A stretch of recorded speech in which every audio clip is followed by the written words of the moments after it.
Le 24 septembre, petits et grands, jeunes et moins jeunes, étaient invités à monter à bord de l'omnibus. Au cours de ces portes ouvertes, le Centre de musique actuel a dévoilé toutes ses facettes. Une journée ponctuée de visites guidées, d'expositions de luthiers et bien entendu de musique. C'est un moment important pour nous parce que c'est l'ouverture de la saison déjà au public. L'idée pour nous, bien évidemment, c'est de faire découvrir l'intégralité de la structure à notre public.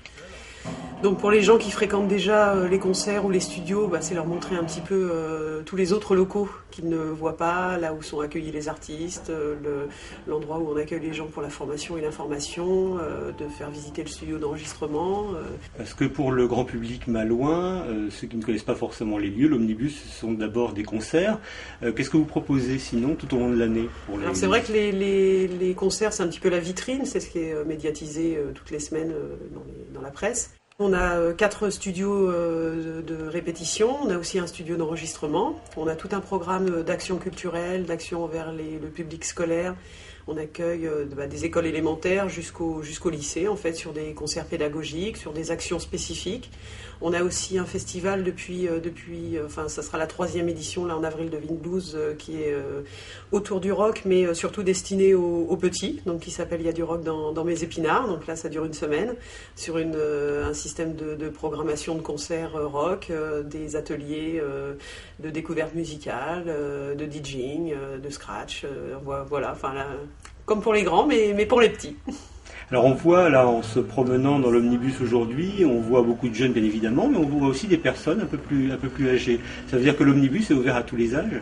Alors c'est ouvert à tous les âges. Après, ce qui est intéressant pour nous sur ces journées, c'est justement de faire découvrir la structure à des gens qui ne se sentent peut-être pas concernés ou qui ne se sont peut-être pas sentis concernés jusqu'alors. Des gens qui reviendront peut-être pas parce qu'ils se diront c'est vrai que c'est peut-être plutôt pour les jeunes que pour nous, mais au moins voilà qui auront visité, qui auront vu ce que c'est et qui sauront aussi en parler pour les personnes âgées, peut-être à leurs enfants ou à leurs petits-enfants, ce qui est aussi important pour nous. Alors cette année, nouveauté je crois, il y a une compétition d'air guitare. Oui. Est-ce que vous pouvez nous en dire un peu plus ? Oui, cette année pour la première fois on accueille une manche du championnat de France de air guitare, donc là c'était un petit peu la cerise sur le gâteau là, cette année, histoire de... C'est pas une action qu'on met en place régulièrement, mais c'est une proposition qu'on nous a faite, qu'on a trouvée intéressante et drôle pour ma part. Donc voilà, on l'a mis au programme.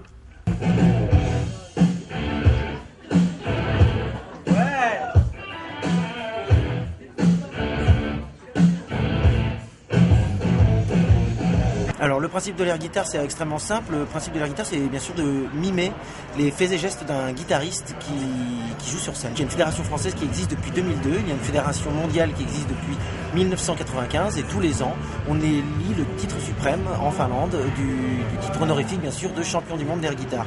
Et donc l'air guitare c'est l'école du mime tel Buster Keaton ou Charlie Chaplin, tout ça avec beaucoup d'autodérision, avec beaucoup d'amour pour le rock'n'roll pour pouvoir bien sûr rendre hommage à ces guitaristes préférés. Et bien sûr, tout cela est dans une compétition sportive où il y a un jury qui note les prestations des candidats de 4.0 à 6.0. Alors 4.1, 4.2 quand on est un guitariste de salle de bain et 6.0, 5.8, 5.9 quand on est un air guitariste avec beaucoup de charisme.